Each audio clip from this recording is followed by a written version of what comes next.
Magpapalit tayo ng ball race mga boss dito sa Honda Click. Kapag sinabing ball race mga boss, ito yung bearing niya dito sa kanyang liig.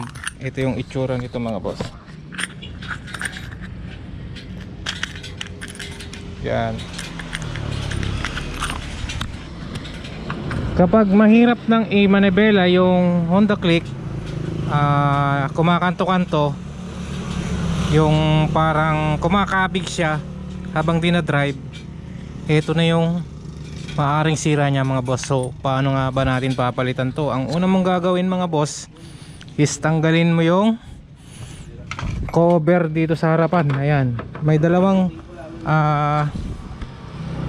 tornilyo dito mga boss na star.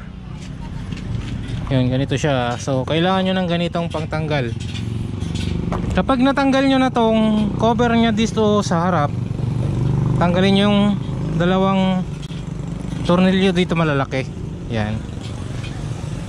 Tapos mayroon dito sa ilalim. Kapag natanggal nyo na yan mga boss, yun, yung apat na tornilyo, ito yung pinakamahirap na tanggalin dito sa Honda Click. Kasi mayroon siya mga ganito mga boss. Yan.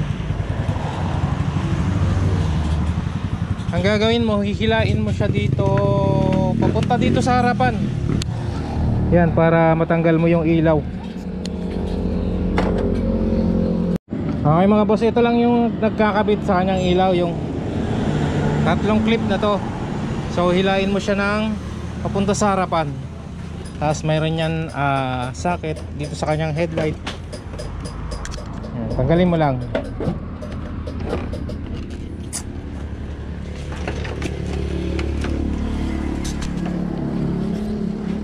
Tapos mga boss, mayroon tong tornilyo na malaki. Ito yung tatanggalin natin para matanggal natin yung ulo. Tapos matanggal natin yung bearing nya. Siyempre tanggalin na rin natin yung gulong. Tapos yung tapaludo para hindi siya nakasagabal ano. Okay, tanggalin natin. Mayroon dalawang klase ng bearing na pwedeng gamitin sa head parts mga boss, dun sa leeg ng inyong motor.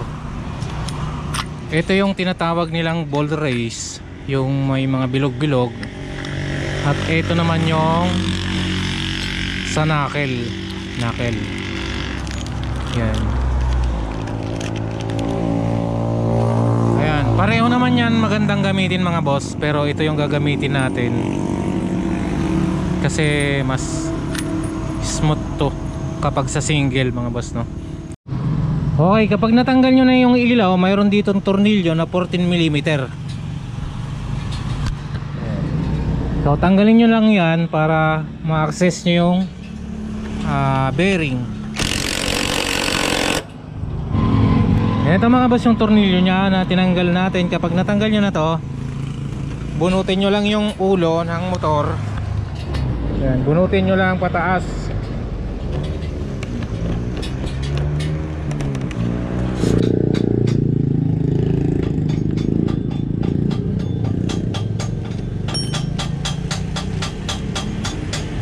Tinanggal na natin yung tapalodo sa harapan para hindi siya makasagabal pag tinanggal natin yung fork. Tapos inangat natin yung kinakabitan ng headlight. Ayan, ito nakaangat. Ngayon mapipihit na natin yung tornilyo ng paluwag. Tapos kung pihitin yung tornilyo paluwag, yung nasa taas, sisinsilin ko naman tong nasa baba.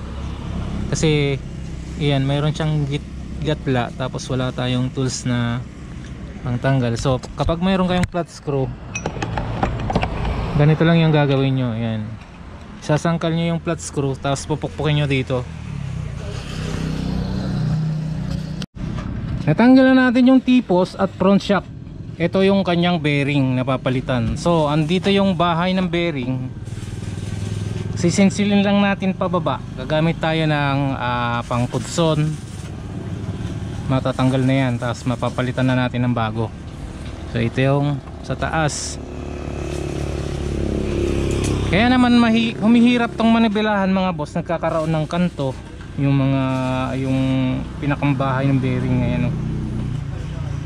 Meron siya mga kanto, kaya pagpihit mo ng manabela, naglalak yung mga bearing. Pagkatapos natin tanggalin yung tornilyo na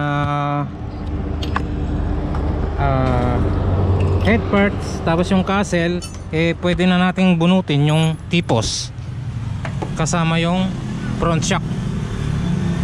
Ayan, so nabunot na natin. Ayan, nakikita nyo yung bearing.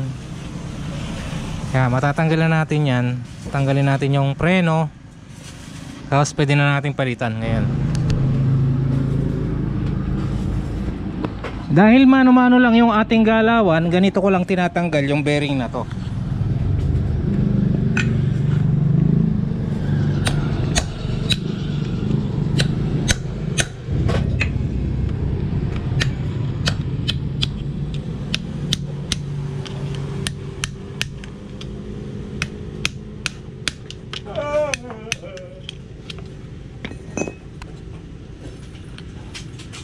Sunod na natin tatanggalin yung bahay ng bearing dun sa kanyang tipos.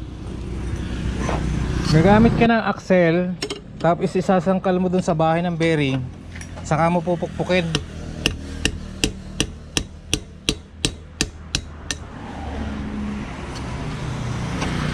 Ayan, so natanggalan natin yung bahay ng bearing. Tapos sa baba naman, natanggalan natin yung mga bahay ng bearing. Kakabit naman natin ngayon yung bagong bearing. Ganito paglagay ng bearing. So, ito yung mas malaki, ito yung pambaba, at yung mas maliit, ito yung pangtaas. So ayan, kung saan naglalaro yung mga bearing, doon mo ihaharap yung mas malaking parte nito. Kasi dito yan nakaupo. Yan, ganyan.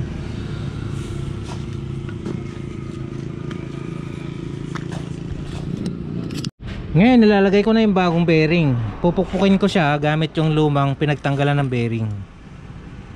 Yan. So gagamit din ako ng pangpunson para mapukpok ko ito.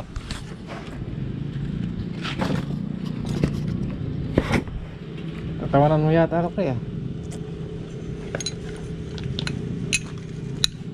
Babala na yung nagamit ko natin doon. Ha? Babala na. Salita mag-isa.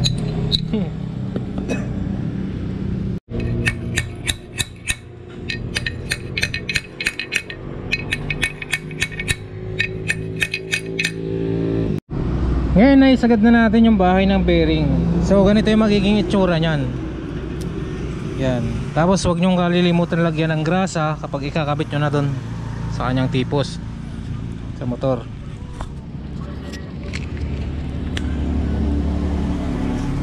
Ito naman ang pagkabit sa lagayan ng tipos. So ito yung pang ibabaw nung yun. So, pupukin mo lang hanggang sa sumagat doon. Ayan na, ilagay na natin yung bearing dito sa may lalagyan ng tipos. So ganito yung itsura nya. Okay, bit na natin yung tipos. Tapos mga accessories, check natin kung okay na siya i-manibela mamaya.